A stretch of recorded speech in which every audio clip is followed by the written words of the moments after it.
Good morning students. I hope all of you are fine. आज हम नया chapter start करेंगे, लेकिन उससे पहले मैं एक बार सिलेबस के बारे में डिस्कस करना चाहती हूँ। जो इस सेशन में तुमने सिलेबस जो मैंने करवा दिया है और जो हमारा बाकी है उसके बारे में हम डिस्कस करेंगे। सबसे पहले जो मैंने चैप्टर करवाया है that is chapter number 5, the fundamental unit of life, that is cell वाला चैप्टर। देन करवाया है chapter number 6 that is tissues. उसके बाद हमने चैप्टर नंबर 13 किया है that is why do we fall ill, why do we fall ill. इसके बाद ये तीनों चैप्टर जो है हमने कर लिए हैं, the fundamental unit of life, tissues, why do we fall ill. Last chapter जो हमने करना है that is chapter number 14 natural resources. तो इस साल ये तुम्हारे चारों चैप्टर्स हैं बायो के जो हमने करने हैं। इस सेशन में ये चारों चैप्टर्स नहीं है तुम्हारे। इनके अलावा जो चैप्टर नंबर 7 होगा जिसमें हमें डाइवर्सिटी इन लिविंग ऑर्गेनिज्म है, वो तुम्हारे सिलेबस से कट आउट हो चुका है। Chapter number 15 improvement in food resources, वो भी सिलेबस से कट आउट हो चुका है। तो ये चारों चैप्टर्स जो है हमारे सिलेबस में है इस बार, यही चारों चैप्टर्स हम करेंगे। तो 3 चैप्टर 5, 6, 13 हम ऑलरेडी कर चुके हैं। आज जो नया चैप्टर हम स्टार्ट करेंगे that is chapter number 14 natural resources.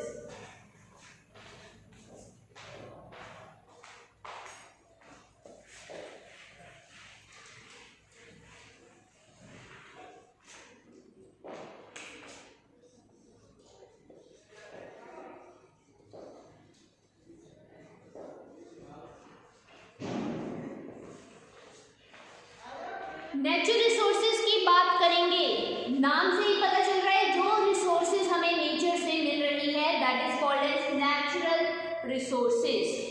तो अगर हम बात करें हमारे प्लैनेट की, हमारा प्लैनेट है अर्थ, हमारा प्लैनेट है अर्थ। अर्थ की अगर हम बात करेंगे तो अर्थ एक ऐसा प्लैनेट है जहां पर लाइफ एग्जिस्ट करती है। अभी तक हमें जितना पता चला है उसके अकॉर्डिंग जो लाइफ है वो अर्थ के ऊपर एग्जिस्ट करती है। तो जो लाइफ है अर्थ के ऊपर, अगर हम बात करें अर्थ के ऊपर लाइफ, ये बहुत सारे फैक्टर्स के ऊपर डिपेंड करती है। बहुत सारे फैक्टर्स हैं जिनके ऊपर हमारी लाइफ जो है डिपेंड करती है। और इनमें से कुछ फैक्टर्स हैं जैसे टेम्परेचर हो गया, हम वाटर की बात कर सकते हैं, and food. Temperature, water and food, ये बहुत सारे ऐसे फैक्टर्स हैं जिनके ऊपर हमारी लाइफ जो है वो डिपेंड करती है। जितनी भी रिसोर्सेज अर्थ के ऊपर अवेलेबल है, रिसोर्सेज जितनी भी अर्थ के ऊपर अवेलेबल है, प्लस सन से जो हमें एनर्जी मिल रही है, resources available on the earth and the sun से जो हमें एनर्जी मिल रही है, यही दो चीजें बेसिक रिक्वायरमेंट है किसी भी लाइफ फॉर्म की अगर अर्थ के ऊपर एग्जिस्ट करना है।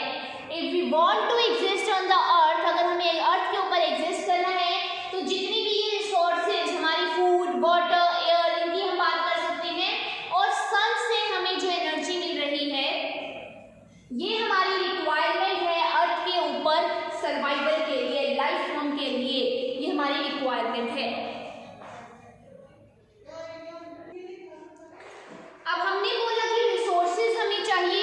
अब देखते हैं ये रिसोर्सेज कौन कौन सी हैं। What are these resources on the earth? What are these resources on the earth? Earth के ऊपर ये कौन कौन से रिसोर्सेज हैं जो हमें जीने के लिए जरूरी होती है। तो ये है हमारी रिसोर्सेज जो हम बात करेंगे that is land, water and air. Land, water and air, ये 3 रिक्वायरमेंट्स हैं, ये 3 रिसोर्सेज हैं जो बहुत ही जरूरी है अर्थ के ऊपर सर्वाइवल के लिए। अर्थ की अगर हम क्रस्ट की बात करें, इसकी आउटर लेयर, अर्थ की crust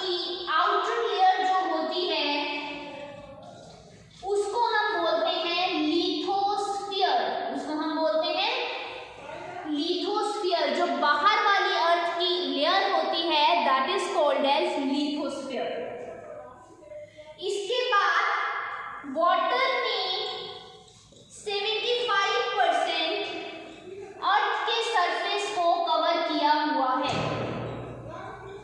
75% of the area of earth is covered by water, और वो जितना एरिया जिसको पानी से कवरिंग मिली हुई है, that is called as hydrosphere. उसको हम क्या बोल देते हैं? हाइड्रोस्फीयर। अर्थ की आउटर लेयर है lithosphere. 75% of the area which is covered by water is called as hydrosphere.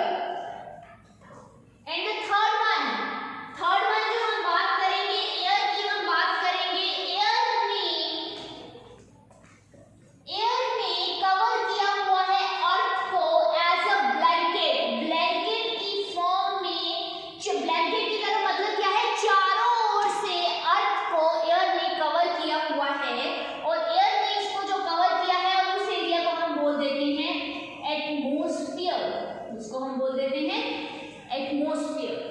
तो हमने 3 टाइप की लेयर्स पढ़ी, lithosphere, hydrosphere and atmosphere. Lithosphere, hydrosphere and atmosphere, ये तीनों मिलकर हमारा अर्थ का बायोस्फीयर बनाते हैं। ये तीनों मिलकर क्या करते हैं? इन तीनों को इकट्ठे हम क्या बोलेंगे? Biosphere of the earth. इन्हीं पर, यहाँ पर ही लिविंग थिंग्स जो है, जितनी भी लिविंग थिंग्स है अर्थ के ऊपर, यहीं पर ही हमारी प्रेजेंट होती है। इन्हीं, अगर हम बात करें एटमॉस्फेयर में और हाइड्रोस्फीयर, लिथोस्फीयर, जिसने मिलकर हमारा बायोस्फीयर बनाया है, यहीं पर ही हमारी, अगर हम बात करें अर्थ के ऊपर, अर्थ में यहीं पर ही हमारी लाइफ जो है पॉसिबल हो पा रही है, और यहीं पर ही हमारी जरूरत की चीजें हमें मिलती है। अब क्या है बायोस्फीयर जो हमने ये बात की, बायोस्फीयर के 2 कंपोनेंट्स होते हैं। बायोस्फीयर के 2 कंपोनेंट्स होते हैं। एक होता है बायोटिक कंपोनेंट, एक होता है एबायोटिक कंपोनेंट। 2 कंपोनेंट्स हैं, biotic component and abiotic component हमारा होता है। बायोटिक कंपोनेंट में हमारे आ जाएंगे लिविंग कंपोनेंट, बायोटिक कंपोनेंट में हमारे आ जाएंगे लिविंग कंपोनेंट। एबायोटिक में क्या आ जाएंगे? Non living. एबायोटिक में कौन से कंपोनेंट आएंगे? हमारे नॉन लिविंग कंपोनेंट आएंगे, जैसे कि एयर, वाटर, सॉइल। लिविंग में कौन आ जाएंगे? ह्यूमन बीइंग्स, एनिमल्स, ये सारे हमारे क्या आ जाएंगे? लिविंग कंपोनेंट्स में हमारे आ जाएंगे। तो ये लिविंग और non living component, that is biotic and abiotic component, ये मिलकर हमारा बायोस्फीयर बना रहे हैं। तो यही रिसोर्सेज हैं जो हमारी अर्थ के ऊपर अवेलेबल होती हैं, और इनमें से मिलकर हमारा बायोस्फीयर बनता है। लैंड, वाटर एंड एयर, जिनकी हमने बात की। अब सबसे पहले हम एक एक करके सभी को डिस्कस करेंगे, लैंड, एयर, वाटर को। और सबसे पहले जो हम डिस्कस करने जा रहे हैं that is air.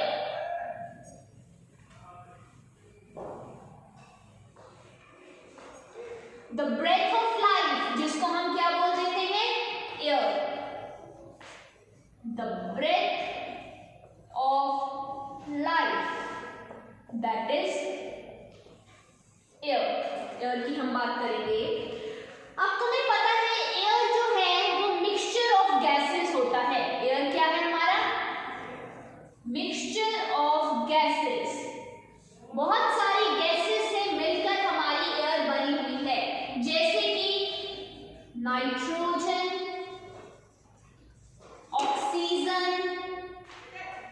Carbon dioxide and water vapour की हम बात कर सकते हैं। इन सभी से मिलकर हमारी एयर जो है वो बनी हुई है। Air is the mixture of gases which contains nitrogen, oxygen, carbon dioxide and water vapour. अब ये बात बहुत ही इंटरेस्टिंग है कि अभी तक हमें पता चला है कि अर्थ के ऊपर ही लाइफ एग्जिस्ट करती है। बहुत सारी, ये तो हम बात करेंगे पुराने टाइम की, जब से ये स्टडीज चल रही है। अब तो मार्स के ऊपर भी बोला जा रहा है लाइफ एग्जिस्ट कर रही है, लेकिन हम बेसिकली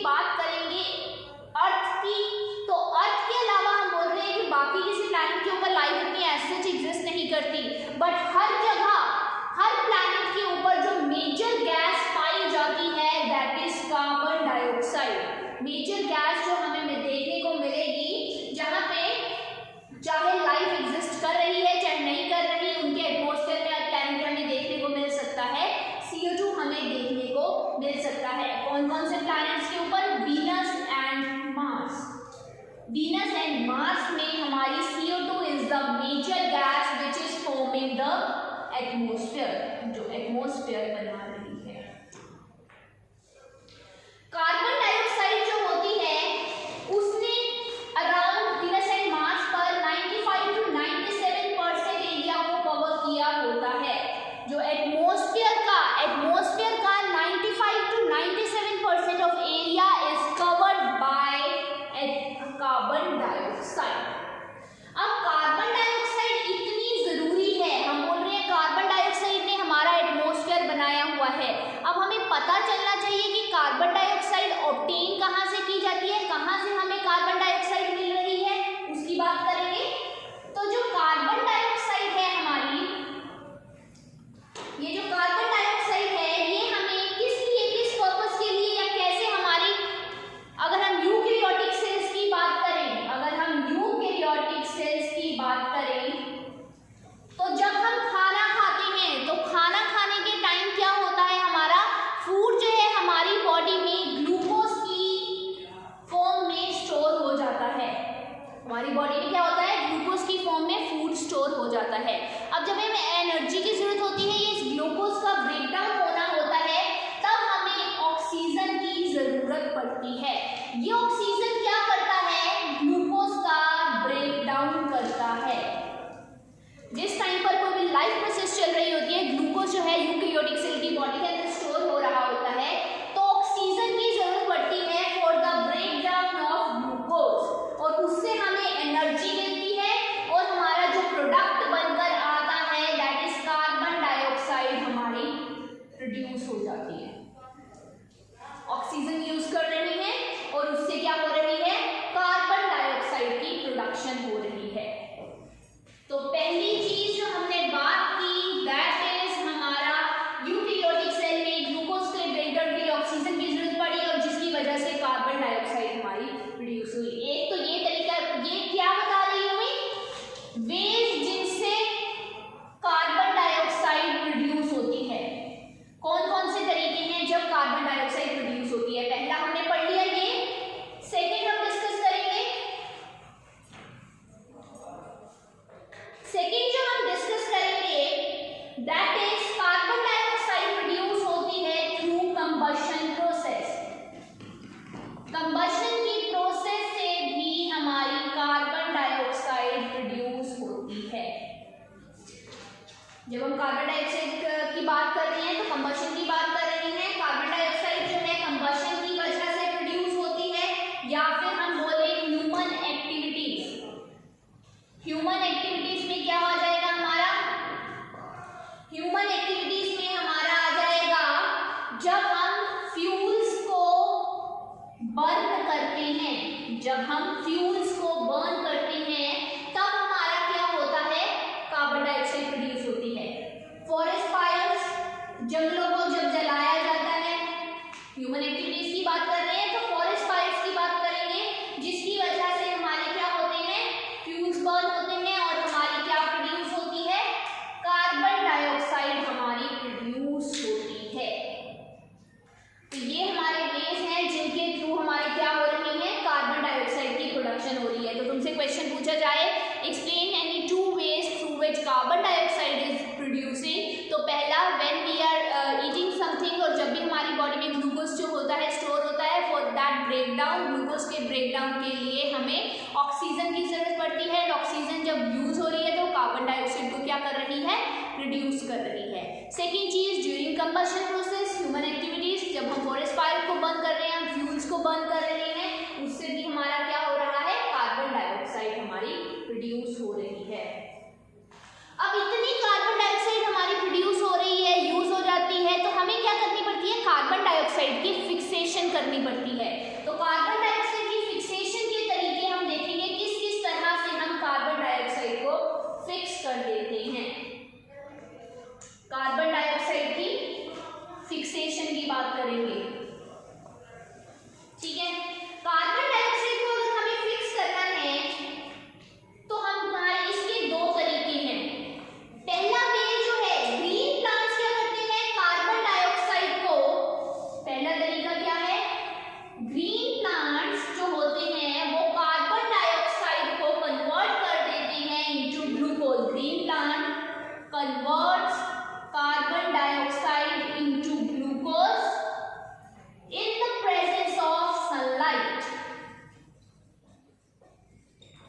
जब लाइट पड़ती है, फोटोसिंथेसिस की प्रोसेस होती है, तो प्लांट्स क्या करते हैं, कार्बन डाइऑक्साइड को ग्लूकोज में कन्वर्ट कर देते हैं। और सेकेंड वे है, बहुत सारे मैराइन प्लांट्स जो होते हैं, मैराइन एनिमल्स की बात कर रहे हैं, मैराइन एनिमल्स क्या करते हैं, वो कार्बन डाइऑक्साइड को कार्बोनेट्स की फॉर्म में यूज करते हैं। Marine animals use carbonates dissolved in sea water, जो सी का पानी होता है उसमें कार्बन डाइऑक्साइड को कार्बोनेट्स की फॉर्म में यूज किया जाता है ताकि उनसे शेल्स बनाई जा सके, ताकि वो एनिमल्स क्या कर सके, अपनी शेल्स बनाई जा सके। शेल्स मीन्स एनिमल्स की आउटर कवरिंग। एनिमल्स जो है अपनी आउटर कवरिंग बनाने के लिए वो कार्बन की बनी होती है, कार्बोनेट की बनी होती है, तो कार्बोनेट की फॉर्म में वो क्या कर लेते हैं, उस कार्बन डाइऑक्साइड को यूज कर लेते हैं। ठीक है, तो ये तरीके हैं हमारे कार्बन डाइऑक्साइड की फिक्सेशन के।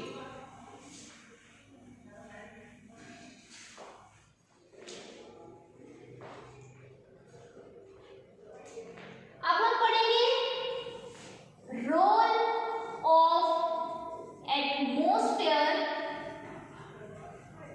इन क्लाइमेट कंट्रोल। क्लाइमेट को कंट्रोल करने में एटमॉस्फेयर का क्या रोल होता है। तो हमने पढ़ा अभी तक कि एयर ने हमारी अर्थ को ब्लैंकेट की तरह चारों ओर से कवर करके रखा है और हमारा एटमॉस्फेयर जो है वो बनाया है। अब हम सभी को पता है कि एयर बैड कंडक्टर होती है हीट की। एटमॉस्फेयर जो होती है उसका काम क्या होता है, एटमॉस्फेयर का काम होता है अर्थ के टेम्परेचर को स्टेडी बनाए रखना। मतलब कि ऐसा नहीं होता है हमारा कि 10 बजे अलग टेम्परेचर चल रहा है, क्या मतलब कहने का क्या है कि बार बार टेम्परेचर चेंज नहीं हो रही। 10 बजे बारिश हो रही है, 12 बजे धूप निकल रही है, 2 बजे फिर से बारिश हो रही है, ऐसा नहीं होता है। हमारे अर्थ के टेम्परेचर को एटमॉस्फेयर ने स्टेडी टेम्परेचर बनाया है। पर्टिकुलर सीजन्स में टेम्परेचर चेंज करता है, लेकिन थ्रू आउट द डे अगर हम बात करें तो इस तरह से हमारा टेम्परेचर, बारिश, मानसून, ये सारी चीजें एक दिन में नहीं होती है। तो एटमॉस्फेयर का काम क्या होता है, दिन के टाइम पर सडन इंक्रीज जो टेम्परेचर का होता है, सडन इंक्रीज इन टेम्परेचर, उसको रोकना कि एकदम से टेम्परेचर चेंज ना हो जाए, धीरे धीरे करके टेम्परेचर चेंज होता है। टेम्परेचर के सडन इंक्रीज को कंट्रोल करने में हमारा एटमॉस्फेयर जो है वो काम करता है। या हम बात करें नाइट के टेम्परेचर की, अगर हम बात करें, हमारा नाइट के टाइम पर टेम्परेचर धीरे धीरे डिक्रीज होना स्टार्ट हो जाता है। नाइट को, रात के समय टेम्परेचर जो है हमारा धीरे धीरे डिक्रीज होना स्टार्ट हो जाता है। तो ये सारा दिन में कैसा टेम्परेचर होगा, रात को कैसा होगा, ये सारा हमारा एटमॉस्फेयर इसको कंट्रोल कर रहा है।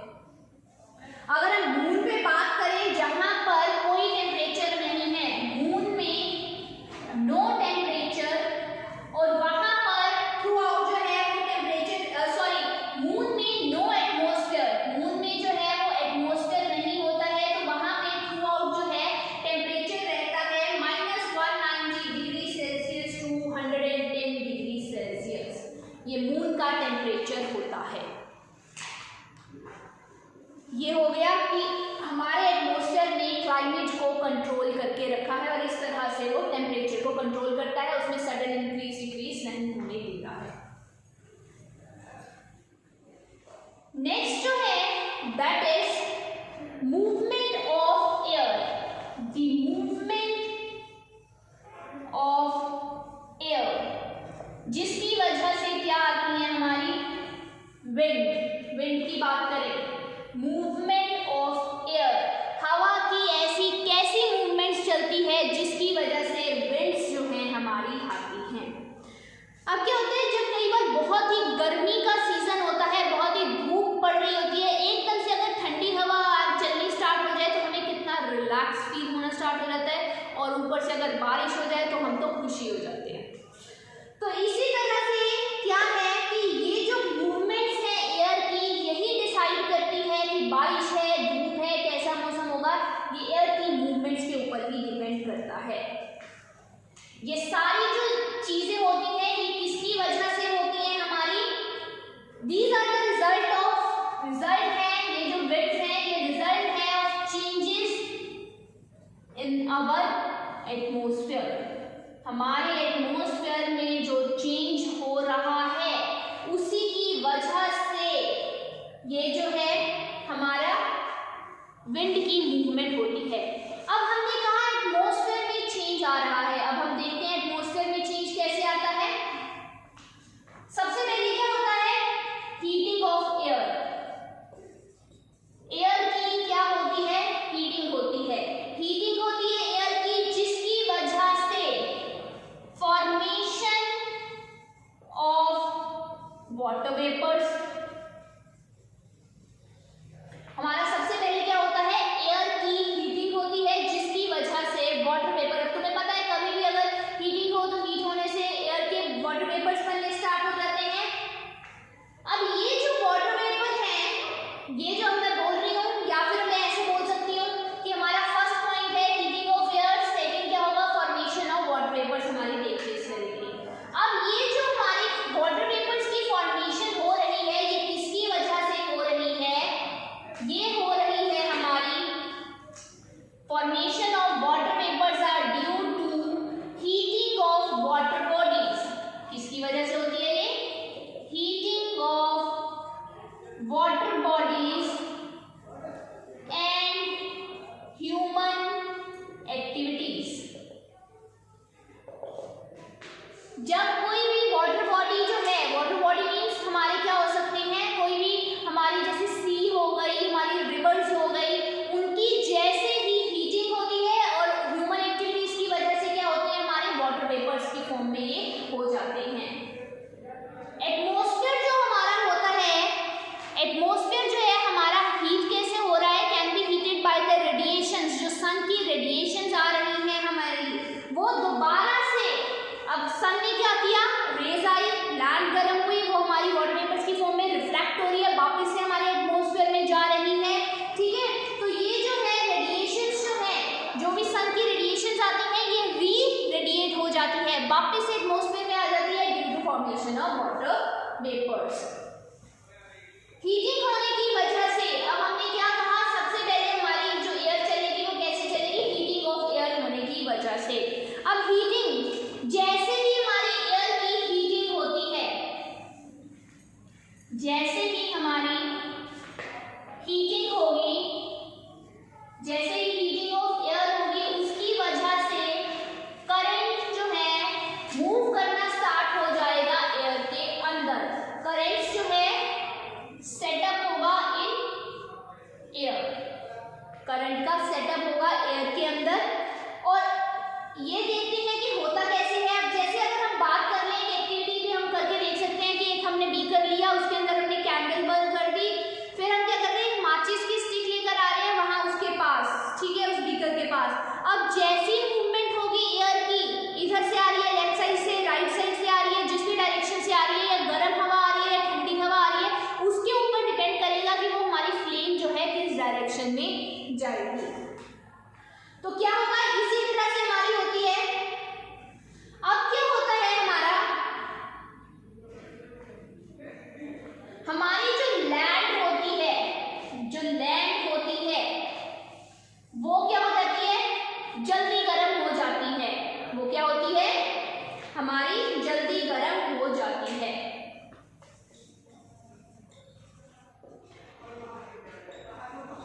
एज कंपेयर टू द हमारा वाटर, लैंड जो है heated faster as compare to the water. Water जो होता है वो स्लोली हीट अप होता है। हमारा लैंड जो है वो जल्दी गर्म हो जाता है। सन देखो, सन है, सन की रेज आई, वो रेज किसके ऊपर पड़ी? लैंड के ऊपर पड़ी। लैंड जो है, जमीन जो है वो जल्दी हीट अप हो जाएगी। और जो हमारा पानी है वो इतना ठंडा होता है, कूल होता है, उसके ऊपर सन की रेज पड़ रही है, वो धीरे धीरे हमारा हीट होता है। अगर हम कोस्टल रीजन्स की बात करें, ठीक है, ये तुम्हें ये चीज क्लियर हो जानी चाहिए कि लैंड जल्दी गर्म होता है, वाटर जो है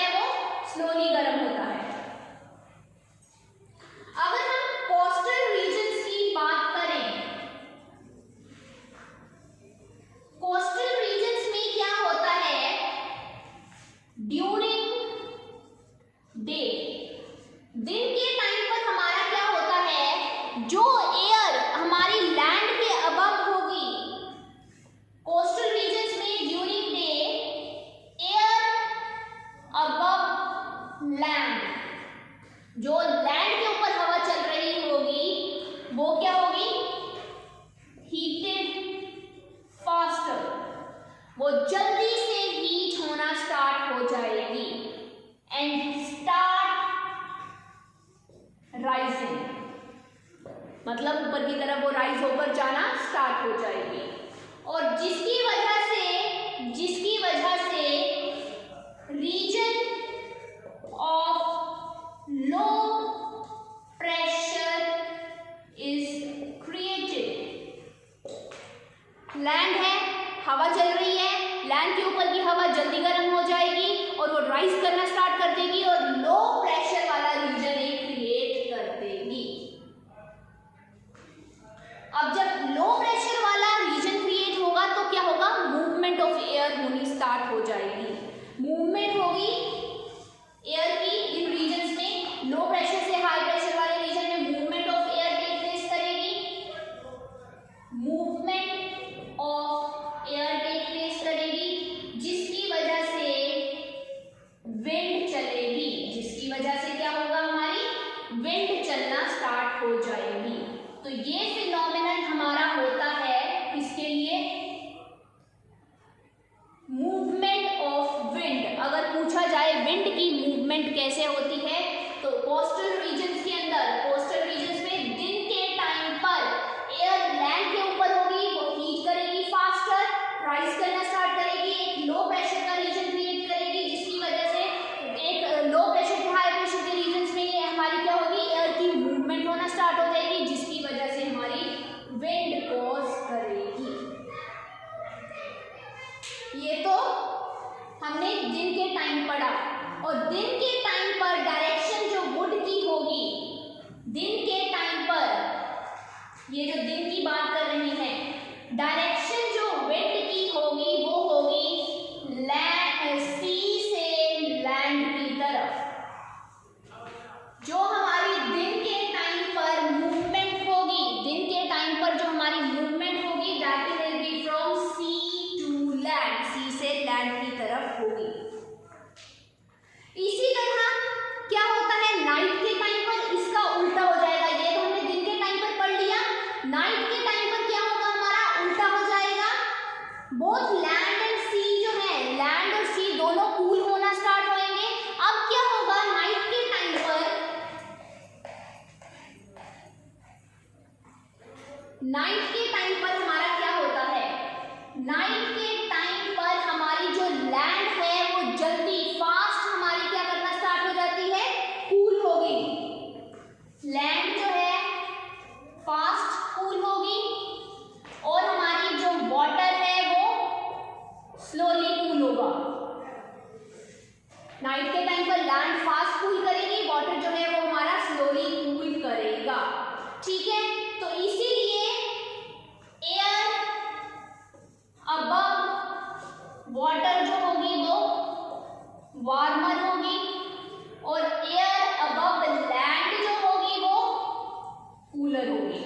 जो लैंड के ऊपर हवा चल रही होगी ठंडी होगी, पानी के पास जो होगी वो वार्मर होगी as compare to the. Similarly बहुत सारे एटमॉस्फेरिक फिनोमिनन्स होते हैं। अभी तुम्हें पता चला होगा कि विंड की मूवमेंट कैसे हो रही है, हीट की वजह से, या रात के टाइम पे कैसे हो रही है। सिमिलरली बहुत सारी मूवमेंट होती है जिसकी वजह से हमारे एटमॉस्फेयर की अनइवन हीटिंग होती है, हमारे एटमॉस्फेयर की अनइवन हीटिंग होती है। ये अनइवन हीटिंग की वजह से, मतलब एक जगह कम हीट हो रही है, दूसरी जगह ज़्यादा हो रही है, कि और ज़्यादा हो रही होगी। जैसे लैंड पे कम हो रही है, हमारी लैंड जल्दी गर्म हो रही है, वाटर पे कम हीटिंग हो रही है। तो इसी अनइवन हीटिंग की वजह से अब लैंड ज़्यादा गर्म हो गई तो सी से हमारा लैंड की तरफ क्या हो गया, हमारा हवा चलनी स्टार्ट हो गई। अब जब हमारी लैंड ज़्यादा ठंडी होगी, हमारी वाटर हमारा गर्म होगा, तो लैंड से वाटर की तरफ मूवमेंट एयर की स्टार्ट हो जाएगी और इन्हीं मूवमेंट्स की वजह से हमारा विंड जो है वो कॉज करती है। इसके अलावा बहुत सारे अदर एरियाज हैं, माउंटेन्स पे अलग तरह के पाथ फॉलो होते हैं विंड के हमारे। ठीक है, तो अलग अलग फैक्टर्स हैं, ये कॉमनली हमने फैक्टर्स पढ़े। इसके अलावा बहुत से और फैक्टर्स हो सकते हैं जिनकी वजह से हमारे जो है विंड की मूवमेंट जो है होती है। तो एयर की वजह से हमने डिस्कस किया। आई होप आप सभी को ये समझ में आ गया होगा। तो आज के लेक्चर में हमने एटमॉस्फेयर के स्ट्रक्चर के बारे में और एयर के बारे में पढ़ा। आज हम इतना ही करेंगे, नेक्स्ट टाइम कल लेक्चर में करेंगे। Thank you very much.